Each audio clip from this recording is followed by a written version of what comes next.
माझ्या राहत्या घरात अचानकपणे रात्री घुसून माझ्या घरातील सॅमसंग मोबाईल्स, मूळ कागदपत्रांची फाईल्स, पैसे, गॅस सिलेंडर, प्लेझर गाडीची चावी इत्यादी वस्तूंची चोरी करणाऱ्यांवरती गुन्हा दाखल करून त्यांच्यावरती कायदेशीर कारवाई करण्यात यावी अशा स्वरूपाचा तक्रार अर्ज मी दिनांक 31 जानेवारी 2026 रोजी पोलीस निरीक्षक पोलीस ठाणे शहादा व उपविभागीय पोलीस अधिकारी शहादा दत्ता पवार यांच्याकडे दाखल केलेला आहे। हा तक्रार अर्ज दाखल करून जवळजवळ 2 महिन्यापेक्षा जास्त कालावधी झालेला आहे, तरीही अद्यापही आरोपींवरती गुन्हा नोंद करण्यात आलेला नाही आहे। कारण की ही चोरी पोलिसांनी केलेली आहे, या चोरीचा आरोप पोलिसांवरती झालेला आहे, म्हणून हे पोलीस अधिकारी या गुन्ह्याची नोंद करत नाही आहे। रात्री माझ्या राहत्या घरी प्रभुदत्तनगर तालुका शहादा येथे दिनांक 25 जानेवारी 2026 रोजी विनावर्दित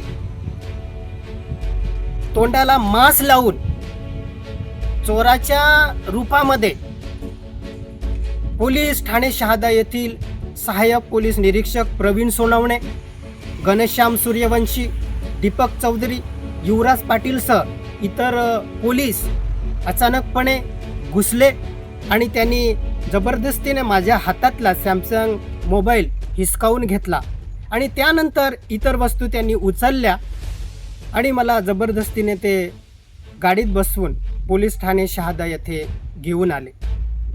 हे जे पोलीस आहेत हे चोरी करण्याच्या उद्देशाने कोणतंही कारण, मला अटक करण्याचं कोणतंही कारण त्यांच्याकडे नसताना, कोणतंही वॉरंट, कोणतंही पत्र, काही कारण नसताना फक्त चोरी करण्याच्या उद्देशाने माझ्या घरामध्ये रात्री घुसले आणि या वस्तू त्यांनी चोरलेल्या आहेत।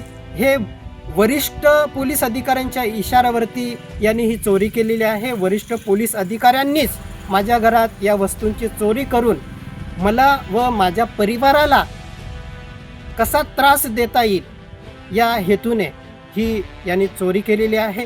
हे जे पोलीस आहेत हे खाकी वर्दीतली एका प्रकारचे डाकू, लुटेरे, चोर आहेत, त्यामुळे पोलिसांवरचा लोकांचा आता विश्वास उडालेला आहे, विश्वास राहिलेला नाही आहे। पोलीसच आता चोरी करायला लागले, घरात घुसून दरोडा टाकायला लागले, लूट करायला लागले, तर जनतेने आता कोणाकडे न्याय मागायचा? माझ्या घरात चोरी झाली आहे म्हणून रीतसर मी तक्रार अर्ज दाखल केलेला आहे। त्या तक्रार अर्जामध्ये तथ्य आहे म्हणून हे पोलीस अधिकारी जाणीवपूर्वक अद्यापही गुन्हा नोंद करत नाही आहे।